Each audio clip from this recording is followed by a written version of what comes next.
Praise the Lord. மத்தேயு 5ஆம் அதிகாரம் 28வது வசனம். நான் உங்களுக்கு சொல்கிறேன், ஒரு ஸ்திரீயை இச்சையோடு பார்க்கிற எவனும் தன் இருதயத்தில் அவளோடு விபச்சாரம் செய்தாயிற்று. ஒரு பெண்ணை நம்ம இச்சையோடு பார்க்குறோன்னா அந்த பெண்ணோட நம்ம விபச்சாரம் செய்தாயிற்று.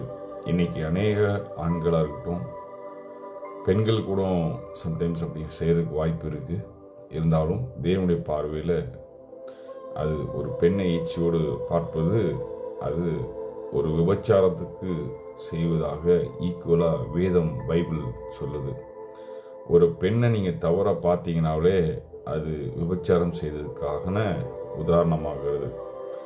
நம்மளுடைய வாழ்க்கையில் நம்முடைய பாவத்தின் மித்தமாக தான் நிறைய பிரச்சனைகளை போய் விழுகிறோம். ஏன்னா முக்கியமாக இந்த பெண்கள் மூலியமாக செய்யக்கூடிய பாவங்கள்னால தான் அநேக அழிவும் பிரச்சனையும் ஒரு மனிதனுக்கு தோன்றும். அதனால தான் பிசாசு அதில் தான் ஒரு பெரிய கண்ணியை வச்சுருக்கான்.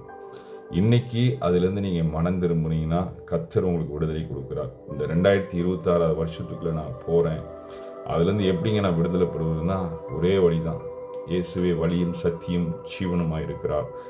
அவரிடத்தில் அனுதினமும் நீங்கள் ஜெபம் பண்ணி உங்களை தாழ்த்தி உங்களை மன்னிப்பு கேட்கும்போது கர்த்தர் அதிலிருந்து உங்களுக்கு விடுதலை கொடுப்பார். 2வது காரியம் பாருங்கள், மத்தேயு 5ஆம் அதிகாரம் 44வது வசனம். நான் உங்களுக்கு சொல்கிறேன், உங்கள் சத்துருக்களை சிநேகியுங்கள், உங்களை சபிக்கிறவர்களை ஆசீர்வதியுங்கள், உங்களை பகைக்கிறவர்களை நன்மை செய்யுங்கள், உங்களை நிந்திக்கிறவர்களையும் உங்களை துன்பப்படுத்துவர்களையும் ஜெபம் பண்ணுங்கள்.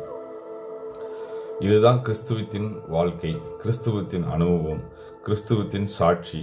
இந்த சாட்சியை யாரெல்லாம் தேவனுக்கு முன்பாக நீங்கள் நிறைவேற்றீங்களோ நீங்கள் பரலோகத்தில் பிதாவுக்கு ஒரு புத்திரராக இருப்பீங்க.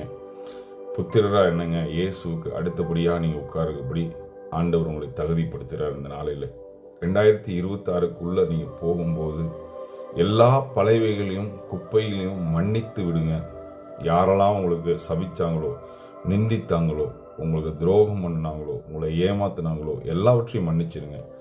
மன்னிச்சுட்டு நீங்கள் ஒரு புதிய சிருஷ்டியாக 2026க்குள்ளே கடந்து போங்க.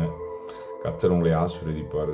ஏன் இதை சொல்கிறேன்னா, இதை நீங்கள் செஞ்சிட்டீங்கன்னா உங்கள்கிட்ட இருக்க அந்த பழைய எண்ணங்கள், கவலைகள், பிரச்சனைகள் எல்லாம் வெளியே போயிடும். தேவன் பிசாசு உங்களை எதெல்லாம் உங்களை கட்டி வச்சிருக்கானோ, என்னென்ன காரியங்கள்லாம் தடைப்பட்டு இருக்கோ அத்தனையும் கர்த்தர் இந்த 2024 தேவன் எதெல்லாம் தாமதிக்குதோ அது அத்தனையும் கர்த்தர் விடுவிக்க போகிறார். இதை நீங்கள் செஞ்சாதான் அதை விடுவிப்பார். மன்னிங்க, இயேசு சீக்கிரமாக போகிறார். மனம் திரும்புங்கள், பரலோக ராஜ்யம் சமீபமாகிறது. ஆமென்.